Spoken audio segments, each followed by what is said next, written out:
അടുത്തത് പ്രാർത്ഥന. എന്താണ് ഈ പ്രാർത്ഥന? അള്ളാഹു തീരുമാനിച്ചതുപോലെയാണ് എല്ലാം നടക്കുന്നത്. അള്ളാഹുവിന് പ്ലാനുണ്ട്. പിന്നെ നിങ്ങൾ എന്തിനാണ് പ്രാർത്ഥിക്കുന്നത്? അള്ളാഹുവിനെ എതിർക്കാനോ, അള്ളാഹുവിൻ്റെ വാദങ്ങളെ തിരസ്കരിക്കാനോ, അതോ അള്ളാഹു ചെയ്ത അത്ര ശരിയായിട്ടില്ല, ഞാൻ ഒന്നുകൂടെ ഒന്ന് ശരിയാക്കി തരാം എന്നുള്ള നിർദ്ദേശം മുന്നോട്ട് വെക്കാനോ? അങ്ങേയറ്റം അള്ളാഹ് പ്രാർത്ഥനയും സുജൂദും. ചിന്തിച്ചു നോക്കൂ. അള്ളാഹ് എന്ന് പറയുന്ന ആളെല്ലാം സെറ്റ് ചെയ്ത് എല്ലാം തീരുമാനിച്ചു വെച്ചിരിക്കുന്നു. പിന്നെ നിങ്ങൾ എന്തിനാണ് അതിനകത്ത് ഇടപെടുന്നത്? നിങ്ങൾ എന്തിനാണ് AGDP മാറ്റണമെന്ന് പറയുന്നത്? എനിക്കറിയേണ്ടത് ഇതിൻ്റെയൊക്കെ ഇസ്ലാമിക നിയമം എന്താണെന്നാണ്. ഞാൻ പറഞ്ഞുതരാം. ഒന്നാമത് പറയേണ്ടത് എന്താണെന്നറിയോ?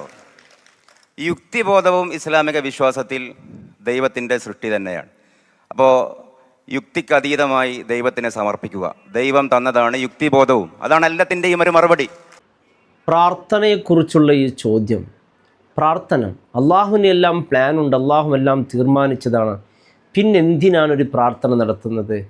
അള്ളാഹുവിൻ്റെ തിരുത്തലാണോ എന്ന രീതിയിലുള്ള ചോദ്യം. അള്ളാഹുവിനോടുള്ള പ്രാർത്ഥന എന്നുള്ളത് യഥാർത്ഥത്തിൽ അത് കാരണങ്ങളും ഫലങ്ങളും ബന്ധപ്പെട്ടതാണ്. പ്രാർത്ഥന എന്നുള്ളത് ഉദാഹരണക്ക് ഒരു രോഗത്തിന് ശിഫ അള്ളാഹു അത് തീരുമാനിച്ചിട്ടുണ്ടാകും. പക്ഷെ അതിനൊരു കാരണമുണ്ടാകും. കാരണമെന്നുള്ളത് അദ്ദേഹം മരുന്ന് കുടിക്കുമ്പോൾ ഞാൻ അതിന് ശിഫ നൽകും എന്നുള്ള കാരണം. ഉദാഹരണക്ക് അള്ളാഹു ഒരാൾക്ക് ഒരു അനുഗ്രഹം നൽകാൻ വേണ്ടി ആദ്യം തന്നെ തീരുമാനിച്ചിട്ടുണ്ടാകാം. അത് പ്രാർത്ഥനയിലൂടെയാണ് എന്നുള്ള ഒരു തീരുമാനം. അപ്പോൾ ഇത് എതിർക്കലല്ലേ, തിരസ്കരിക്കലല്ലേ, ഇത് അള്ളാഹുവിനെ ശരിയാക്കലല്ലേ എന്ന രീതിയിലൊക്കെ ഉണ്ട്. അള്ളാഹുവിനെ ഓർമ്മിപ്പിക്കൽ ഒരിക്കലുമല്ല പ്രാർത്ഥന എന്നുള്ളത്. ഇത് അള്ളാഹുവിനോടുള്ള വിനയമാണ്. ഞാൻ നിസ്സാരനാണ്, ഞാൻ ഒന്നിനും കഴിവില്ലാത്തവനാണ്, എല്ലാം നൽകുന്നവൻ നീയാണ് എന്നുള്ളതാണ്. അള്ളാഹു ആഗ്രഹിക്കുന്നതും ഇത് തന്നെയാണ്. പ്രാർത്ഥന തന്നെ ഒരു ആരാധനയാണ് എന്നാണ് പരിശുദ്ധ ഇസ്ലാം പറയുന്നത്. അള്ളാഹുവിലേക്ക് പ്രാർത്ഥന എന്നുള്ളത് ഒരു ലിസ്റ്റ് സമർപ്പിക്കലല്ല. യഥാർത്ഥത്തിൽ അള്ളാഹുവിനോട് വിനയത്തോടു കൂടി ചോദിക്കൽ, പിന്നെ ചോദിക്കൽ തന്നെ അതും ഒരു ഇബാദത്താണ് എന്നാണ് പരിശുദ്ധ ഖുർആൻ പഠിപ്പിക്കുന്നത്. ഉദാഹരണക്ക് പറയുകയാണെങ്കിൽ, ഒരാൾക്ക് വലിയ ഒരു കപ്പൽ വലിയ കപ്പൽ, അതിൻ്റെ ക്യാപ്റ്റൻ എല്ലാം തീരുമാനിച്ചിട്ടുണ്ടാകും. ഇത് എങ്ങനെ സഞ്ചരിക്കണം, എവിടെ എത്തണം, ഏത് സമയത്ത് എത്തണം, എല്ലാം തീരുമാനിച്ചിട്ടുണ്ടാകും.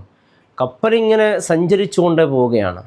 സഞ്ചരിക്കുന്ന സമയത്ത് അതിലുള്ള അദ്ദേഹത്തിൻ്റെ ഈ വിധികളാണ് ഈ കപ്പൽ എത്തേണ്ട താമസം തീരുമാനിക്കുക. പക്ഷേ അതിൽ വിധിച്ചിട്ടുണ്ടാകും. ഇടയ്ക്ക് പോകുമ്പോൾ ഒരാൾ വല്ലാത്ത ദാഹം അനുഭവപ്പെട്ട് അയാൾ പറയുന്നു, എനിക്ക് വെള്ളം വേണം എന്ന് പറയുന്നു. അപ്പോൾ അവിടെ യുക്തിവാദി ചോദിക്കുന്നു, എന്തിനാണ് വെള്ളം ചോദിക്കുന്നത്? ക്യാപ്റ്റൻ ആദ്യം തന്നെ തീരുമാനിച്ചിട്ടുണ്ടല്ലോ ഇതിൻ്റെ പ്ലാനുകളൊക്കെ. ഇത് ചോദിക്കൽ, ഇത് ക്യാപ്റ്റനെ എതിർക്കലാണല്ലോ, ഇത് ശരിയല്ലല്ലോ എന്ന് പറയുന്നതിന് എന്തർത്ഥമാണുള്ളത്? അദ്ദേഹത്തിൻ്റെ തീരുമാനം ഇങ്ങനെയാണ്. ആർക്കെങ്കിലും വെള്ളം വേണമെങ്കിൽ കൊടുക്കാൻ അതിനും തീരുമാന വിധി ഉണ്ടാകും. അപ്പോൾ ചോദിക്കുമ്പോൾ വെള്ളം കൊടുക്കും. അങ്ങനെ പ്രാർത്ഥിക്കുമ്പോൾ അള്ളാഹുവിൻ്റെ ഖജനാവിൽ എല്ലാം ഉണ്ട്. അള്ളാഹു ചോദിക്കുമ്പോൾ നൽകും. ഒരു മൊബൈൽ അല്ലേ, അതിൽ നാം ആപ്പുകൾ ഉപയോഗിക്കും, അതുപോലെ മാപ്പ് ഉപയോഗിക്കും. ആ മാപ്പ് നാം ഉപയോഗിക്കുന്നത് എന്തിനാണ് അല്ലേ? നാം അതിൽ മാപ്പുണ്ടല്ലോ, നമുക്ക് വഴി അത് കാണിച്ചു തരണമെന്ന് പറഞ്ഞാൽ അതൊന്നും നടക്കുന്ന കാര്യമല്ല. അപ്പം നാം മൊബൈലിൽ പാസ്വേഡ് ഉപയോഗിക്കുന്നു, കീ ഉപയോഗിക്കുന്നു. ഈ കീ പാസ്വേഡ് എന്നുള്ളത് ആ മൊബൈലിനെ തകർക്കലൊന്നും അല്ലല്ലോ.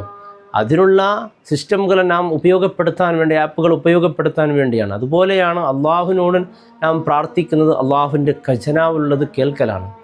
ഉദാഹരണക്ക് ഒരാൾ ലിഫ്റ്റിൽ യാത്ര ചെയ്യുമ്പോൾ അതിൻ്റെ ലിഫ്റ്റ് എങ്ങനെ സഞ്ചരിക്കണം എന്നുള്ളത് അതിന് എഞ്ചിനീയർ കൃത്യമായി അത് തീരുമാനിച്ചിട്ടുണ്ടാകും, അതെങ്ങനെ സഞ്ചരിക്കണമെന്ന്. എന്നാൽ അത് ലിഫ്റ്റിൽ കയറിയവൻ പറയാണ്, ഇത് എവിടേക്ക് പോകണം, എങ്ങനെ പോകണമെന്നുള്ളത് ആദ്യം തന്നെ തീരുമാനിച്ചിട്ടുണ്ടല്ലോ, ഇത് പോകേണ്ടത് ഇങ്ങനെയാണ്, നീ എന്തിനാണ് ബട്ടൺ അമർത്തുന്നത് എന്ന് ചോദിക്കുന്നതിൽ എന്തർത്ഥമാണുള്ളത് അല്ലേ? അങ്ങനെ പോകണമെന്ന് തീരുമാനിച്ചിട്ടുണ്ടെങ്കിൽ അവൻ തീരുമാനിച്ചിട്ടുള്ളതിൽ കയറുന്ന ആൾ ഇന്ന് സ്ഥലത്തേക്ക് എത്തണമെന്ന് ബട്ടൺ അമർത്തിയാൽ അത് പോകുമെന്നുള്ളത്. ഒരു ഉദാഹരണക്ക് ഓട്ടോമാറ്റിക് ഡോറുകൾ ഉണ്ടാവില്ല വലിയ വലിയ മാളുകളിലൊക്കെ. അതിൻ്റെ മുമ്പിൽ നാം നിൽക്കുമ്പോൾ അതിങ്ങനെ തുറക്കുന്നു.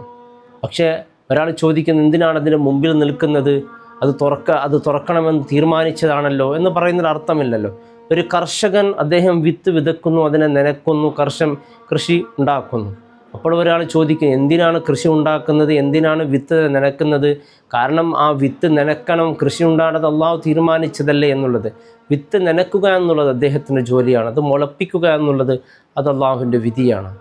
അങ്ങനെ നമുക്ക് ഉദാഹരണത്തിലൂടെ മനസ്സിലാക്കുകയാണ് നമ്മുടെ നടക്കുന്ന ഒരുപാട് കാര്യങ്ങൾ. ഇപ്പോൾ ഒരു സ്വിച്ച് അല്ലേ, കറണ്ട് വീട്ടിലുണ്ട്, ബൾബൊക്കെ ഉണ്ട്, അത് കത്തണമെന്ന് പറയുന്നത് അത് തീരുമാനിച്ചതല്ലേ എന്ന് പറയുന്നത്, സ്വിച്ച് അമർത്തുന്നത് തെറ്റാണ് എന്ന് പറയുന്നതിൽ എന്തർത്ഥമാണുള്ളത്? പ്രാർത്ഥന എന്നുള്ളത് ഒരു ഇബാദത്താണ്. ഇത് അള്ളാഹുവിനെ മാറ്റാനല്ല, മനുഷ്യരെ മാറ്റാൻ വേണ്ടിയാണ് പ്രാർത്ഥന അള്ളാഹുവിനോട് ചെയ്യുന്നത്. വലിയ ഇബാദത്താണ്. ഒരിക്കലും അള്ളാഹുവിനെ തിരസ്കരിക്കലോ അല്ലെങ്കിൽ അവഗണിക്കലോ എതിർക്കലോ അള്ളാഹുവിനെ ശരിപ്പെടുത്തോളോ ഒന്നുമല്ല. പ്രിയപ്പെട്ടവരെ, ഇതൊക്കെ കൃത്യമായി നമുക്ക് മനസ്സിലാകുന്ന കാര്യമാണ്. അള്ളാഹു റബ്ബ് സുബ്ഹാനഹു വ തആല ഹിദായത്ത് നൽകി അള്ളാഹുവിനെ അനുഗ്രഹിക്കട്ടെ. അസ്സലാമു അലൈക്കും വറഹ്മത്തുള്ളാഹി വബറകാതുഹു.